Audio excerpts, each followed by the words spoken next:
Amru bin Luhai. Hafal nama itu, Amru bin Luhai. Nama ini luar biasa ini.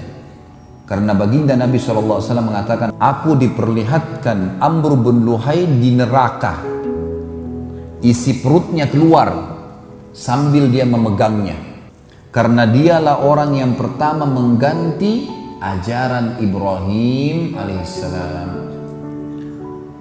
Di Mekah teman-teman, setelah Ibrahim alaihissalam meninggal, Ismail alaihissalam meninggal, tetap manusia dalam keadaan tentram. Di Mekah teman-teman, suku Jurhum ini teman-teman, rupanya dengan adanya musim haji mendapat keuntungan yang banyak. Karena mereka dagang makanan, dagang minuman, seperti sekarang. Sampai orang-orang sampai sekarang mengatakan, kalau orang pakar ekonomi Islam mengatakan tempat yang paling menguntungkan sebelumnya itu kalau bisnis di Mekah dan Madinah. Setiap saat ada haji, tiap tahun datang dan jutaan orang pasti belanja lagi. Yang jelas ada satu suku Arab yang lain namanya Khuza'ah. Suku Khuza'ah teman-teman ini suku yang cemburu dengan Jurhum, dan hidupnya Khuza'ah ini suka berperang. Maka mereka mau datang dan menyerang Mekah supaya bisa merebut Mekah ini dari Jurhum. Mereka datang dengan pasukan besar, Jurhum tahu, mereka juga persiapkan. Ringkas cerita, terjadi peperangan. Setelah beberapa hari peperangan teman-teman sekalian, dengan hikmah Allah, suku Khuza'ah menang. Maka ada beberapa pimpinan Jurhum, tapi tidak disebutkan namanya, yang akhirnya mengambil inisiatif sebelum pintu gerbang benteng mereka ditembus, maka mereka menimbun sumur Zam-Zam.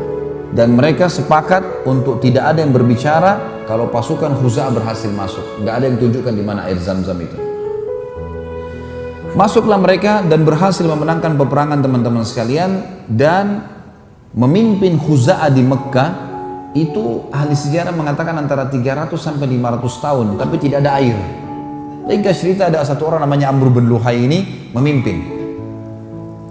Orangnya sebenarnya Amr bin Luhai ini pemimpin yang sangat disegani, karena secara fisik orangnya tinggi besar, orangnya kuat, dan dia punya sifat dasarnya orang-orang Arab pada saat itu adalah karam. Karam itu dermawan, suka memberi makan orang, suka membantu orang, sampai-sampai dia dengan hartanya sendiri biasa memberikan makan seluruh jemaah haji yang datang pada saat itu. Perilakunya si Amr bin Luhai.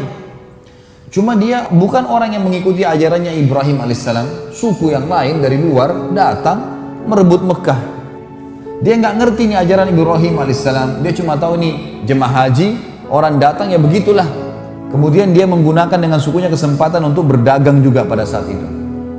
Amr bin Luhai ini teman-teman sekalian, pada saat dia memimpin, dia mengeluarkan beberapa keputusan yang akhirnya mengubah ajaran Ibrahim alaihissalam. Yang pertama adalah dia memasukkan berhala ke Jazirah Arab. Ceritanya, suatu hari Amr bin Luhai ini pergi ke negeri Syam. Negeri Syam tadi saya bilang Lebanon, Syria, Yordania dan Palestina. 4 negara dulu namanya Syam. Dia melihat ada orang di sana namanya suku Amalik. Suku ini lagi nyembah-nyembah berhala. Lalu Amr berkata, apa yang kalian buat? Kata suku ini, patung ini mendekatkan kami kepada Allah. Dan kalau kami butuh apa-apa, kami minta kepada patung ini. Patung ini menurunkan hujan buat kami, menyembuhkan penyakit kami, memberikan keturunan buat kami, dan seterusnya. Amr bin Luhai tertarik dengan itu. Lalu dia bilang, kami di Mekah tidak punya air.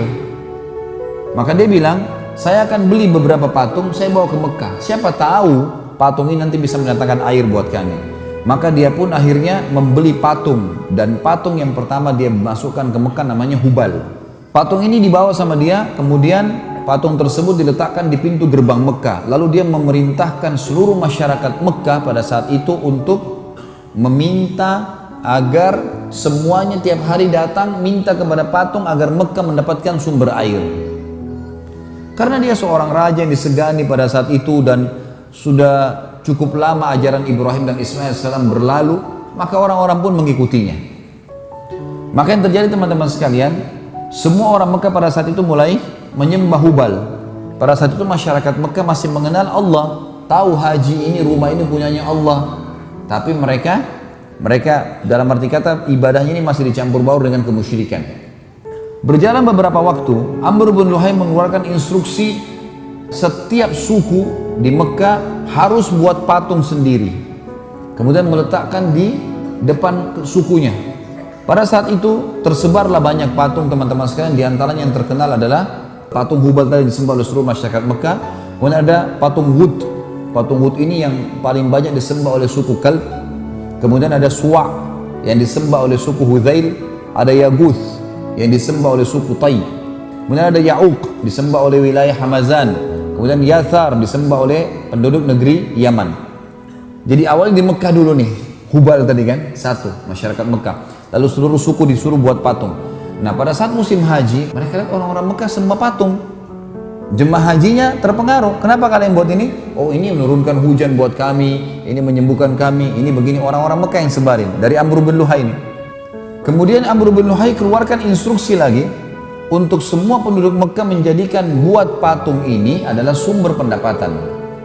Maka jadilah hampir satu Mekah ahli buat patung. Dijual kepada jemaah haji, mereka bawa pulang ke kampungnya masing-masing.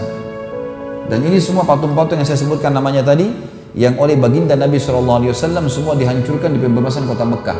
Dimulai dari Hubal yang besar di depan pintu gerbang Mekah. Dan yang paling aneh sekali adalah patung yang disuruh sembah oleh Amr bin Luhai yang dia tidak tahu kisahnya. Namanya patung Isaf dan Nailah. Isaf teman-teman nama seorang laki-laki dari Yaman. Nailah nama seorang perempuan dari Yaman. Kisahnya dalam sebuah riwayat Bukhari disebutkan dua orang ini saling mencintai. Kemudian mereka mau menikah. Tapi ternyata waktu si Isaf melamar Nailah, ayahnya Nailah nggak setuju. Apa yang mereka lakukan? Zaman dulu orang kalau mau ketemu janjiannya di musim haji. Ketemu di musim haji. Di musim haji masyarakat banyak, tidak semua orang tahu. Keduanya pada saat sedang berada di depan Ka'bah dan orang-orang semua sudah istirahat malam hari, tiba-tiba berzina. Dan waktu keduanya berzina di depan Ka'bah, Allah kutuk menjadi patung. Ini terjadi waktu suku Jurhum masih berkuasa, belum masuk Khuza'ah.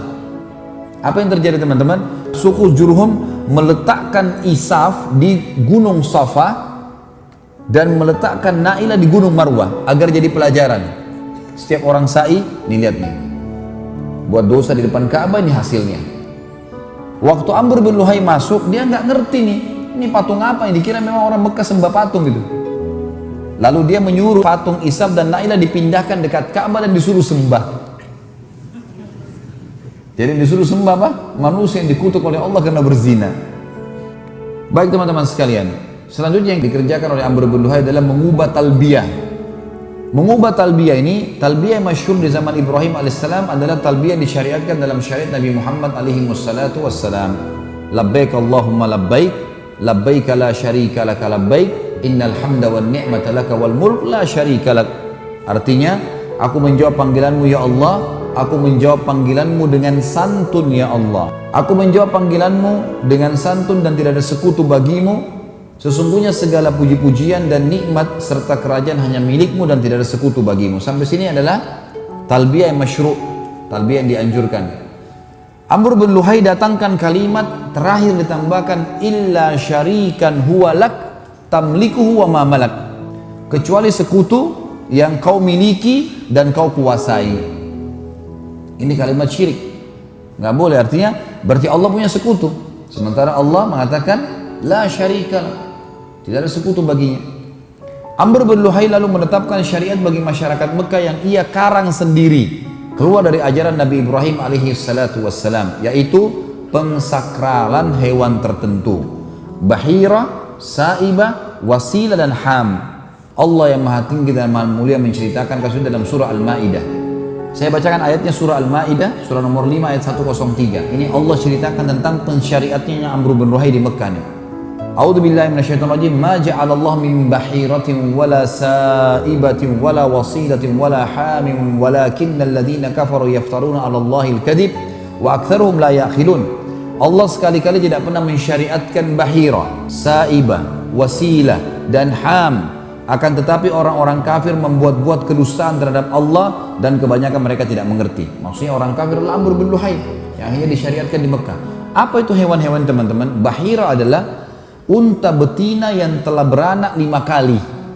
Jadi kalau ada unta betina melahirkan sampai 5 kali dan anak kelimanya jantan, lalu unta betina itu dibelah kupingnya, dilepaskan, tidak boleh tunggangi dan tidak boleh lagi diambil air susunya. Ngarang-ngarang, nggak ada hubungannya sama sekali. Unta melahirkan 5 anak, anak kelimanya jantan, apa hubungannya gitu? Kupingnya dipotong, tidak boleh lagi diganggu gugat. Itu namanya bahira. Allah mengatakan Allah tidak pernah sekali-kali mensyariatkan bahira. Nggak ada hubungannya. Kemudian dikatakan wasilah atau saibah. Bahiratun wala saibah. Saibah adalah unta betina yang dibiarkan pergi kemana saja karena suatu nazar. Seperti jika seorang Arab jahiliyah akan melakukan sesuatu atau perjalanan yang berat, maka ia bernazar akan menjadikan untanya saibah bila maksud atau perjalanannya berhasil dengan selamat. Jadi saibah itu orang beli unta nih, orang jahiliyah beli unta, lalu dia bilang, kalau saya berhasil nanti dalam perjalanan saya atau menikah dengan fulana atau saya berhasil usaha saya, ini nanti saya jadikan saibah. Saibah adalah unta yang dibiarin saja, nggak diganggu gugat. Kayak kalau kita diwakafin atau apa, pokoknya begitu. Tapi masalahnya unta saibah nggak boleh ada yang sentuh, dibiarin aja, nggak boleh tunggangi, nggak boleh ambil susunya, nggak boleh sembeli dan seterusnya. Yang ketiga wasilah. Wasilah ini seekor domba betina melahirkan anak kembar yang terdiri dari jantan dan betina. Jadi domba betina punya anak kembar, jantan dan betina, maka yang jantan disebut wasilah, tidak disembeli dan diserahkan kepada berhala, ini suci. Yang terakhir ham adalah unta jantan yang tidak boleh diganggu gugat lagi karena berhasil membuntingkan unta betina 10 kali. Aneh betul ini syariatnya, tapi begitulah syariat dia. Begitulah syariat dia yang memang dia syariatkan ke masyarakat Mekah supaya orang-orang Mekah mau mengerjakannya, dan itu dijalankan oleh mereka. Allahu a'lam. Wassalamualaikum warahmatullahi wabarakatuh.